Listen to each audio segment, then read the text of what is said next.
Moms kitchen আপনাদেরকে স্বাগত। কাছে এবং দূরে, দেশ এবং দেশের বাইরে আমার ভিডিওটা যে যেখান থেকে দেখছেন আপনাদের কাছে আমার অনেক অনেক ভালোবাসা দোয়া রইল। আশা করি আপনারা ভালো আছেন। আজ আমি আপনাদের সঙ্গে শেয়ার করব আমি বাড়িতে যেভাবে বানাই, ওটাই আজকে আপনাদের সঙ্গে শেয়ার করব। আজ আমি আপনাদের সঙ্গে শেয়ার করব নতুন ধরনের একটা মাছের রেসিপি। আপনারা আমার সাথে থাকুন, দেখতে থাকুন আমি কিভাবে মাছের রেসিপিটা বানাচ্ছি আর কি কি উপকরণ লাগছে। এখানে আছে বন্ধুরা আমার মাছ, আমি ভালো করে কুটা বাছা করে ধুয়ে নিয়েছি। এখানে আছে টমেটোর, পেঁয়াজ, শুকনো লঙ্কা, জিরে,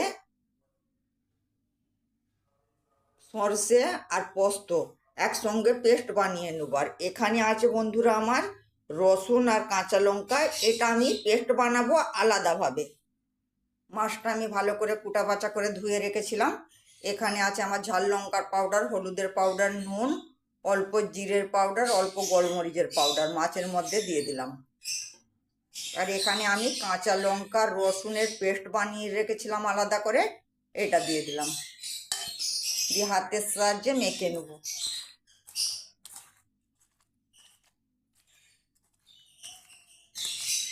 খুব ভালো করে মাখবো বন্ধুরা, যেন সব মাছগুলোই মশলাটা ভালো করে মাখানো হয়। 5 মিনিটের জন্য ঢেকে দিলাম। গ্যাসটা অন করে একটা কড়াই বসিয়ে দিয়েছি। কড়াইটা আমার গরম হয়ে গিয়েছে, এতে তেল দিয়ে দিয়েছি। তেলটাও আমার গরম হয়ে গিয়েছে। এবার মাছগুলো আমি ভেজে নিচ্ছি। মাছগুলো উল্টো পাল্টে করে ভেজে নেব। তো বন্ধুরা, খুব বেশি তেল দেওয়া যাবে না, তেলটা একটু কম করেই দিতে হবে।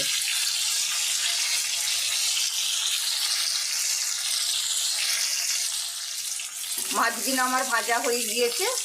মাছগুলো এবার আমি উঠিয়ে নিচ্ছি। আপনারাও বাড়িতে এইভাবে মাছের রেসিপি বানাবেন, আশা করি ভালো লাগবে। আর কেমন লাগলো বন্ধুরা আমাকে কমেন্টে জানাবেন। আর এইভাবে যদি আপনারা মাছ রান্না না করে ভেজে খেতে চান, খেতেও খুব ভালো লাগবে। বাকি মাছগুলো এইভাবে করে আমি ভেজে নেব।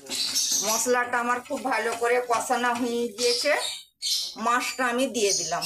আমি পুরো মাছ দিই না বন্ধুরা, আমি কিছুটা মাছ রেখে দিয়েছি গরম ভাতে খাওয়ার জন্য। পানি দিয়ে দিলাম। পানিটা আমি বেশি একটু দিলাম, কারণ আমরা একটু ঝোল ঝোল খাবো। 1 মিনিটের জন্য ঢেকে দিলাম। আমার মাছ রান্নাটা পুরো হয়ে গিয়েছে। মাছের ঝোল রেসিপি পুরো আমার রেডি। আমার ভিডিওটা ভালো লাগলে প্লিজ বন্ধুরা আমাকে লাইক কমেন্ট শেয়ার করবেন। আর আমার চ্যানেলটা আপনারা সাবস্ক্রাইব করে দিবেন, তাতে আমার নতুন নতুন রেসিপিগুলো সহজেই আপনাদের কাছে পৌঁছে। এবার আপনাদের কাছে আমার অনেক অনেক ভালোবাসা দোয়া রইল। আপনারা ভালো থাকবেন, সুস্থ থাকবেন। আল্লাহ হাফেজ।